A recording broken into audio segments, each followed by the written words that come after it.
शास्त्रों में ऐसी कोई आवश्यकता नहीं है कि मंदिर पूरा हो तभी प्राण प्रतिष्ठा होगी। भगवान राम ने रामेश्वरम में जब शिवलिंग की स्थापना की थी, वो पहले हुई और मंदिर बाद में बना। यहाँ तक कि शंकराचार्य स्वयं, कथा आती है कि वे जब बद्रीनाथ गए और बद्री विशाल मंदिर में प्रवेश किए तो आश्चर्यचकित रह गए कि वहां मूर्ति थी ही नहीं। और शंकराचार्य वो मूर्ति पंडितों को दिए जो थोड़ी सी खंडित थी, और उसकी स्थापना हुई उस समय मंदिर की दयनीय दशा थी। तो शंकराचार्य इसकी प्रतीक्षा में नहीं रहे कि जीर्णोद्धार होगा, पश्चात स्थापना होगी।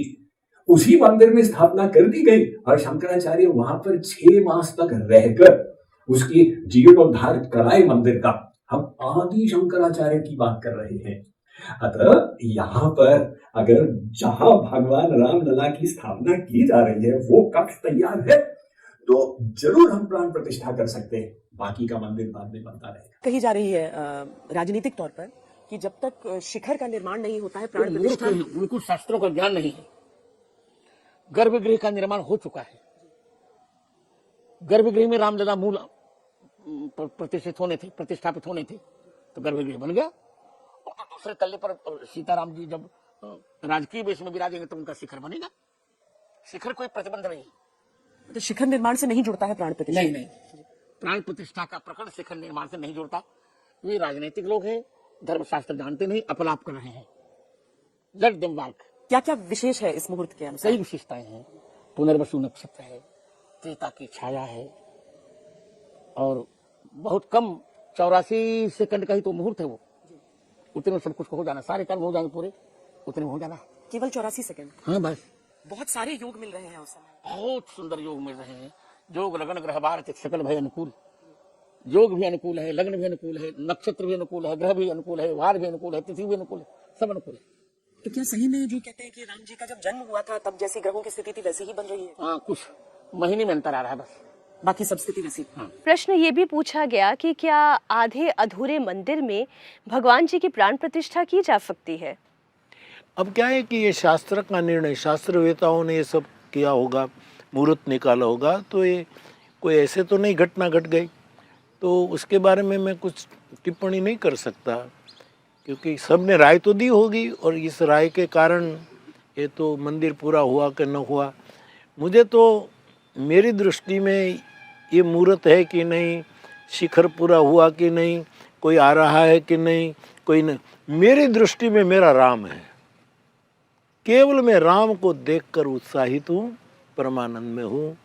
जो राम इतनी सालों से जो प्रतीक्षा में थे वो राम मेरे केंद्र में है। बाकी और चीज़ों से मेरा कोई लेना देना नहीं, मैं उसकी झांकी करूँ। राम मंदिर जिसका उद्घाटन महाराज जी 22 जनवरी 2024 को होना है और प्रारंभ होने के उपलक्ष्य में आपके आशीर्वचन की आकांक्षी है। महाराज जी, राम मंदिर हम तो दास हैं, स्वामी को क्या आशीष वचन दे सकते हैं? जो सर्वसमर्थ अखिल ब्रह्मांडों के स्वामी हैं, उनका घर है वो अयोध्या, और उन्हीं की प्रेरणा से ऐसा हुआ है। किसी का काहू को बसनाए जब जो कछो शक्तिहारी कृपा से, उनका इस समय ऐसा कृपा प्रसाद हुआ कि हम अपनी भावनाओं पर विजय प्राप्त कर ली और मंदिर का निर्माण प्रारंभ हो गया। नहीं, उनकी इच्छा के बिना नहीं हो सकता।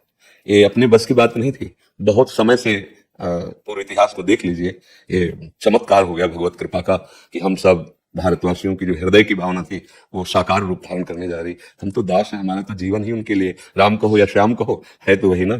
आशीर्वाद तो उनका हम सब पर है। उन्हीं के आशीर्वाद से हमको ये सौभाग्य प्राप्त हुआ है। हाँ, हम सब अपनी मनोभावनाओं को शुद्ध करके अगर उनकी आज्ञा के अनुसार चले तो वहां भी विराजमान होंगे, वो यहाँ भी विराजमान होंगे। अगर प्रविश्य नगर की जय सब काजा और हृदय राख कौशलपुर, तो त्रिविध ताप नहीं व्यापेंगे।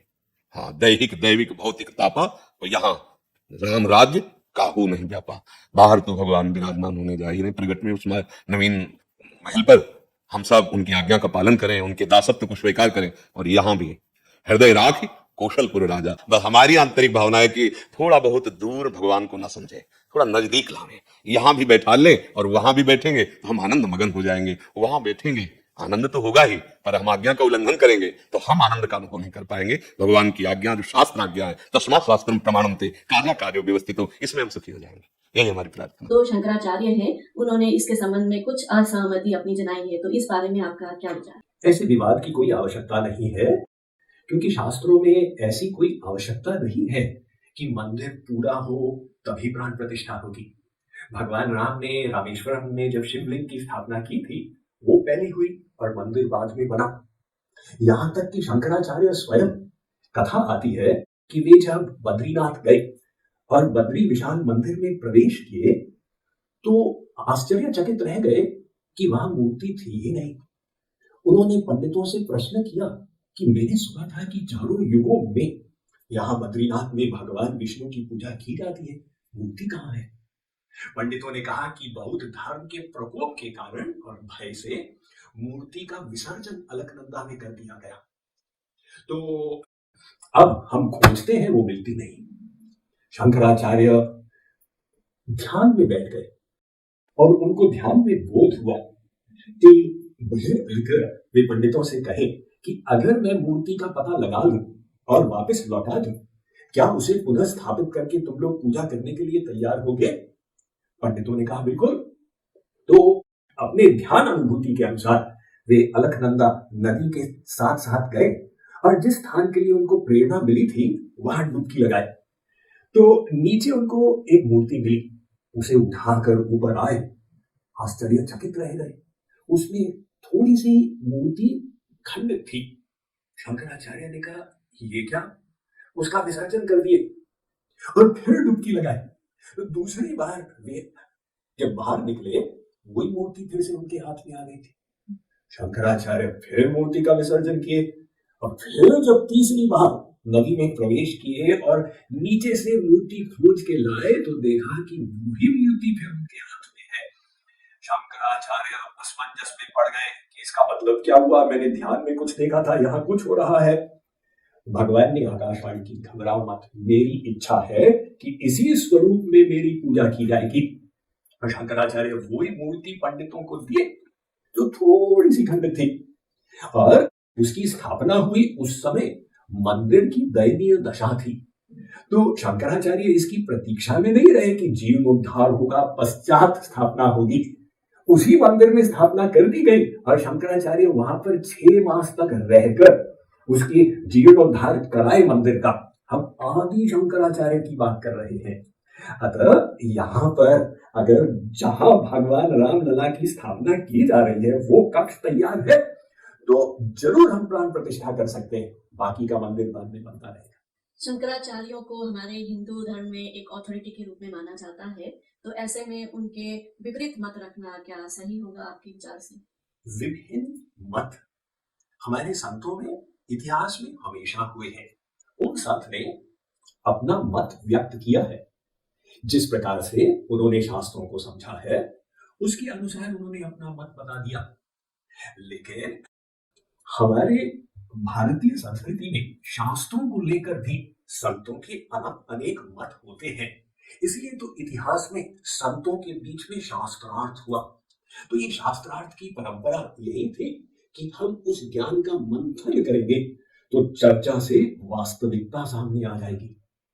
इसलिए हम सुनते हैं आदि शंकराचार्य के इतिहास में वे मंडन मिश्र के साथ विवाद किए। इसमें कोई द्वेष की बात नहीं थी, कोई क्रोध की बात नहीं थी।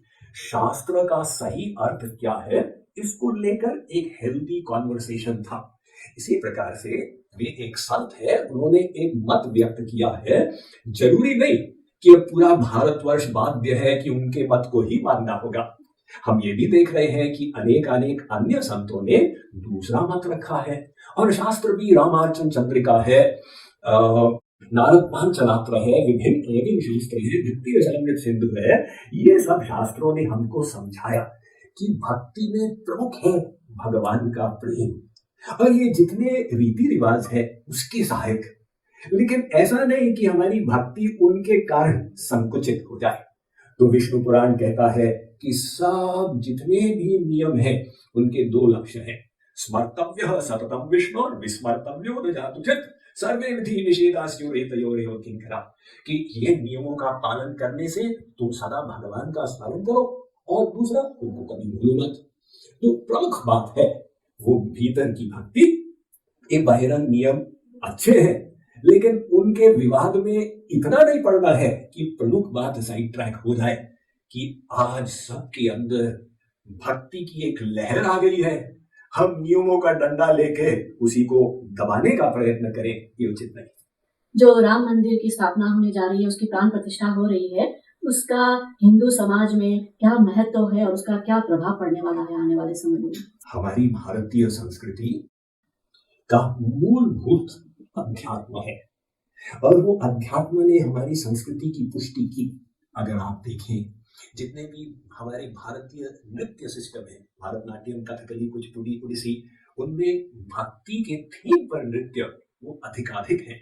ऐसे ही जो हमारा साहित्य है, अधिकाधिक साहित्यकार भगवान के प्रेम में उनकी रचना किए, बड़े से बड़े मॉन्यूमेंट्स भक्ति भाव से बनाए गए। तो वो भक्ति की सिंचाई की रामायण ने और महाभारत ने। हमारी संस्कृति के दो प्राचीन ग्रंथ, उनका हमारे जनमानस पर इतना प्रभाव है कि आज भी अगर रामायण टीवी पर आ जाए तो गिनीज रिकॉर्ड्स विश्व भर के टूट जाते हैं। तो मेरा ये मानना है कि जो राम जन्मभूमि पर रामलला की स्थापना की जा रही है और विश्व भर में एक महोत्सव बनाया जाएगा, इससे हमारे भारतीय संस्कृति की पुष्टि होगी और सबको सही धर्म अनुसार प्रेरणा भी मिलेगी। धन्यवाद स्वामी जी, आपसे वार्तालाप करके जो मन में शंकाएं थी उसका समाधान हो गया, उसके लिए आपको पुनः एक बार धन्यवाद। नमस्ते, जय सिया राम। देखिए, कर्म धर्म आदि में मुहूर्त का महत्व तो रहता ही है। 6 उपकरण माने गए: देश, काल, पदार्थ, कर्ता, मंत्र, कर्म। इसमें काल यानी मुहूर्त एक उपकरण है। षड्भिः संपद्यते धर्मः। किंतु इन 6 से भी अधिक महत्वपूर्ण है मंशा, भाव। अब रामायण के प्रसंग से ही हम लोग शिक्षा ले लें कि जब राजा दशरथ ने यह विचार किया कि मैं राज्य राम को सौंप कर वन में जाऊं साधना करने के लिए, महर्षि वशिष्ठ से वे सलाह लिए कि गुरुवर, मैं ऐसा सोच रहा हूं, आपकी क्या राय है? महर्षि वशिष्ठ ने कहा कि दशरथ, इससे श्रेष्ठ कोई कार्य हो ही नहीं सकता। तो दशरथ जी ने कहा कि इसके लिए फिर आप मुहूर्त निकालिए। और वशिष्ठ जी ने कहा कि राम जिस समय सिंहासन पर विराजमान होंगे वही शुभ मुहूर्त है, इसमें और करना क्या? तो वशिष्ठ जी ने वो सिद्धांत बताया कि भक्ति जो है वो सर्वोपरि है और उसमें यदि मुहूर्त का अतिक्रमण हो जाए तो भी उसमें गलती नहीं। अब दशरथ जी ने सब सुना और एक दिन विलंब कर दिया कि ठीक है गुरुवर, फिर कल होगा। वो एक दिन की डिले ने अयोध्या को अंधकार में डुबो दिया।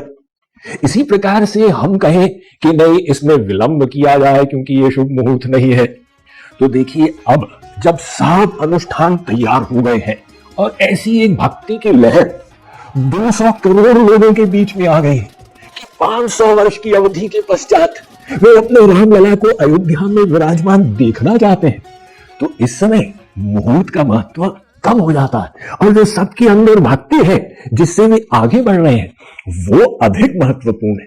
साथ ही साथ ये जो अनुष्ठान किया जा रहा है, ये धर्म आचार्यों की सलाह के साथ किया जा रहा है। उन्होंने इसमें कोई ऐसी बात नहीं की है जो शास्त्रों को काट के कर रहे हैं।